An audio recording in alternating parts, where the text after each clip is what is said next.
Hi, this is Stephanie from Our Natural Wisdom. Um, Environmental professionals can be quite the high achieving perfectionists, and I feel like this is something that isn't often discussed, and so I'm ready to talk about it. If this statement of being an environmental professional and being a perfectionist resonates for you, I just want you to know that you are not alone by any stretch of the imagination. Your calling to be of service to the earth and help with healing and restoring and protecting our beautiful Mother Earth is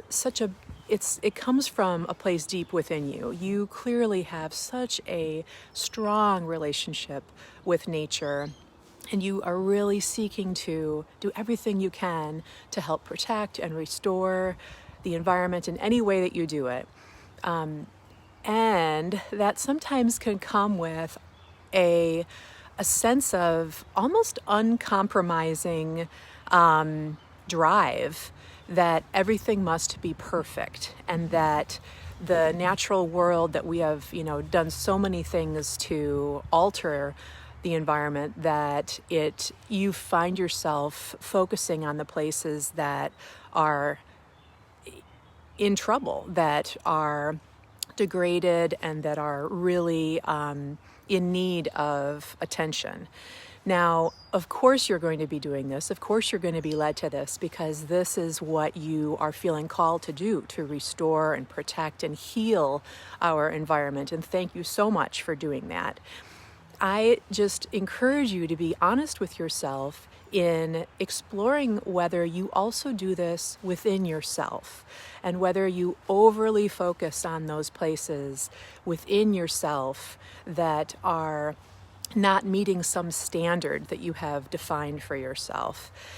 In doing that, you are focusing on places that really are not nourishing your spirit and generating that sense of love for yourself that is so critical in your life today and moving into the future, in order to sustain your commitment to Mother Earth, to be of service to the earth, and to do it from a place of joy and calm and peace and hope. These are all things that are so critical when you're a healer of the earth. So I feel like I've seen recently and heard so many comments about how, like, native garden work, for instance, people are just so harsh and so uncompromising about the idea of keeping a plant in your garden that is not necessarily native to your area, or just not being perfect in some way, whatever way we define perfection in terms of environmental restoration. Now, if we approach everything in our lives with this level of,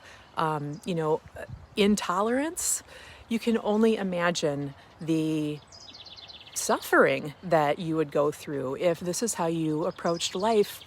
and especially how you approach yourself and your own thoughts and your own feelings and your own experiences that you're having. So today I just really want to encourage you to look for what is happening in your life and in your inner world that is on the right track, that feels aligned, that feels good, that feels like it's thriving and like it is nourishing you, and that you will continue to flourish as you focus on those things, and if you bring more of those things forth in your life. I know that in your work as an environmental professional, whether you're a scientist or a policy analyst or an activist, that so much of that work is focusing on what needs to be fixed, and that is the message that you are always being asked to provide. But I can tell you from my personal experience, and also from talking with many others who are in this line of work, that the more we highlight and talk about the things that are going right as a model for what could be or what we could have more of, when we focus our intention on those things rather than focusing on the fix or what's wrong or how this is a bad path, focusing on how we can step more fully into the path of more alignment is so powerful. It just completely alters the way that we perceive the world around us and the world within us. So if you're really finding that you're kind of struggling with this idea of perfectionism and achievement in a way of fixing and wanting to see the results of those types of actions, I just really encourage you to look within. Go take some moments to just breathe and be within yourself. Listen to your own thoughts and pay attention to how much of those thoughts are about celebrating and nourishing and recognizing all of the things that are going right, all of the things that are in alignment.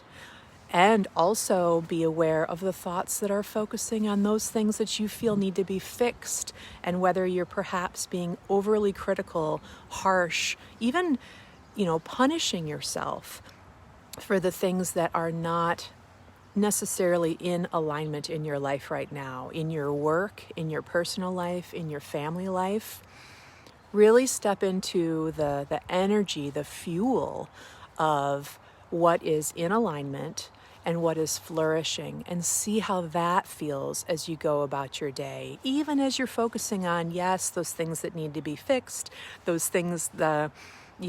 restoration work that needs to be done, the challenges that you're facing in your work, the testimony that isn't perfect and ready to go. All of these things that are part of your work life will also benefit from more fully stepping into your connection with what is feeling in alignment in your inner world, in your personal life, and everything will shift. And this is something that can be maintained over time with practice. It's a skill that we really need to work on, because it is not necessarily how we were raised to believe and how we are accustomed to perceiving and to thinking about our world on a day-to-day basis. So being more aware of when you are in alignment, when you're feeling in the flow, when you're feeling nourished and nurtured within, will help you in so many ways. And if this resonates for you, I would really love to hear what you have to say about this in the comments section, especially as it pertains to perfectionism in the world of the environmental professionals. As I said, I feel like it's not talked about a whole lot. It is often, perceived as this altruistic line of work, which it very much is, but it also has some tripping points, and this drive for perfectionism and this uncompromising, almost intolerance is definitely a challenge associated with the world of the environmental professional. I would love to hear if this conversation helped you at all, and I wish you a beautiful day. Really take the time to tap in to yourself and see what feels in alignment. Feel how your body senses all of the ways that this energy of alignment and flow resonates within your body. Really start to get in touch with that, because that is the fuel that is going to serve you so beautifully in your work, in your life's work, and in your life in every way. Have a beautiful day. Bye-bye.